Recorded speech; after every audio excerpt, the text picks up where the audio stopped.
what I would love to do now is pass on to Joe, who is going to do an acknowledgement of country. Joe, welcome once again. Hi, everyone. So, human rights in Australia. For me, human rights in Australia are inherent to all of us.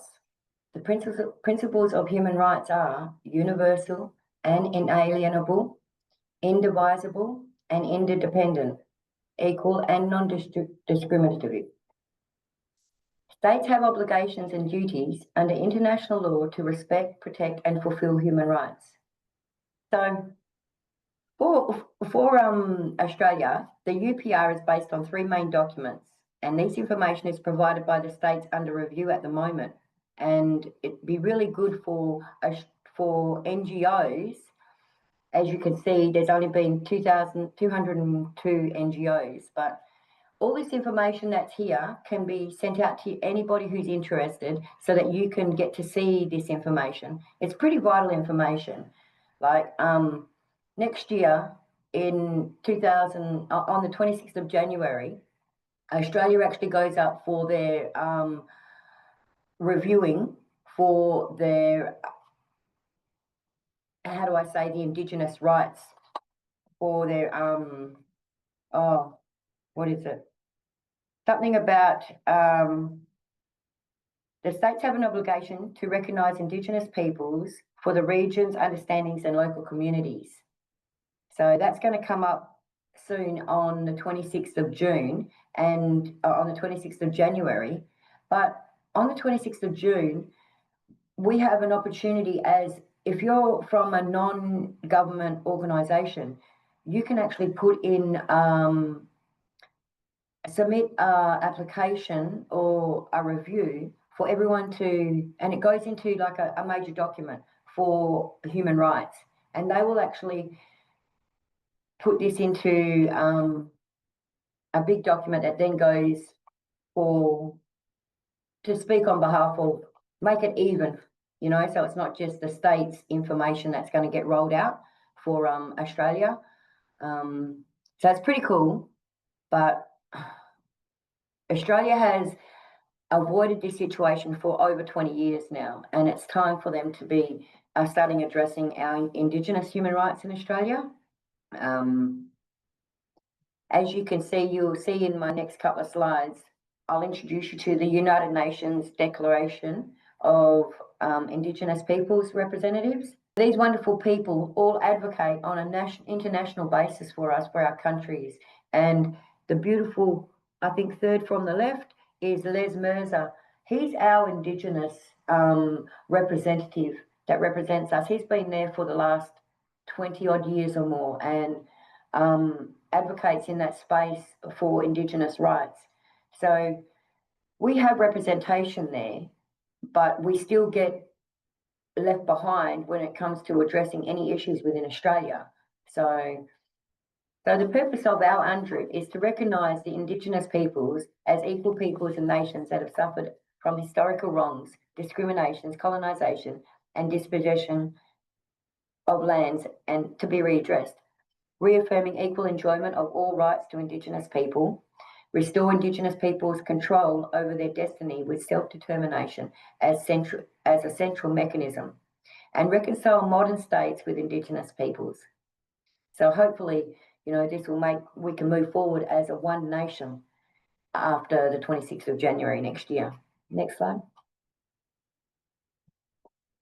So this is the small part of the UNDRIP that I think is pretty important. So many rights of the UNDRIP are part of a customary international law. Those rights are mandatory for states, even if by nature the UNDRIP is presented as a legal binding document. It is for this reason that many courts have grounded rulings in certain provisions of UNDRIP in general practices accepted as law. So they use the UNDRIP in law, but when it comes to everyday issues in the community, it sort of doesn't stand, and that's not fair for an Indigenous person within a community. It should have that same power balance at all levels. So, and I truly believe that if NGOs, anybody who's passionate about addressing Indigenous culture and Indigenous issues, The only way to fix this system is if they fix us, help us address our issues as a nation, as a cultural nation, then everything else will fall into place for every other tribe, culture that actually resides in Australia. So it would be great for, if you belong to an NGO and you believe in Indigenous culture and for our nation to be as one, please, please, please put in a submission to make us as one nation, because that's the only way we can move forward. And that's just basic human rights as we're talking about today. So thank you, and I hope everybody enjoys the rest of their day. Thank you, Joe. That was incredible once again. We have got a little bit of time. Would you mind asking some questions from the audience if they've got any? But in the meantime, what I would like to say, like a question from me is, what kind of barriers do you face on a daily basis when you're doing this work? Because the work that you're doing is incredible. And I know yesterday we went through your abundance of certificates. I was telling my wife last night, I was like, geez, I was proud of the 3 or 4 I had. And I said, this woman's come in with about 7,000 in one hit and didn't know what to do with myself. But what kind of barriers do you face on a daily basis? It's pretty much the one main barrier is the color of my skin. So for an Indigenous person, that is our biggest barrier that actually stops everybody else from accepting us.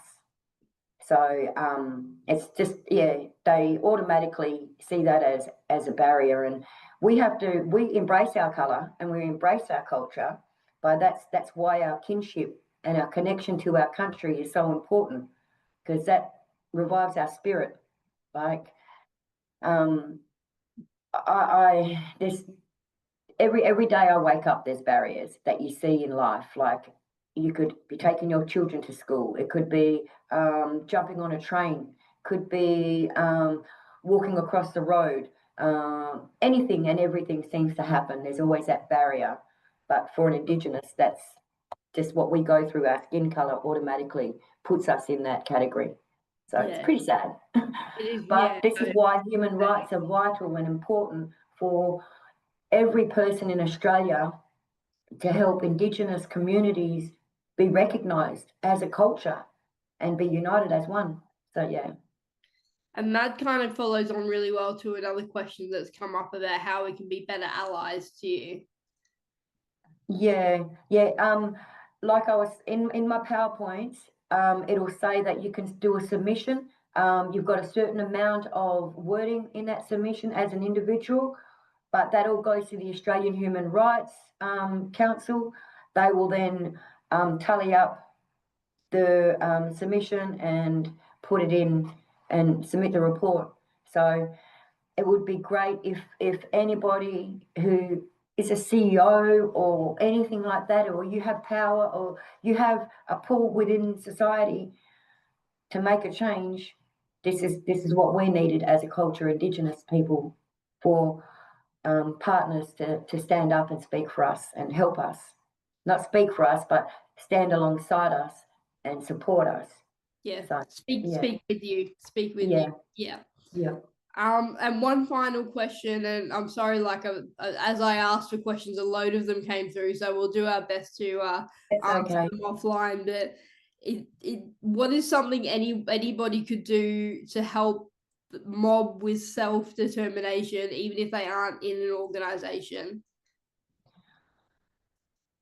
Go to your nearest community organization, reach out to the elder within that community organization and say, look, I want to learn. I'm willing to learn about your culture. I want to engage and find the diversity of our country. I want to know about the oldest living culture of this country where I live and have going to raise my children on. And these are the things that you, as an individual, as a family member, as an organization, it's just respect for the right person for right country. So if you go to a certain area, you have to make sure that you speak to the elder of that country It's just respecting their culture and their kinship system.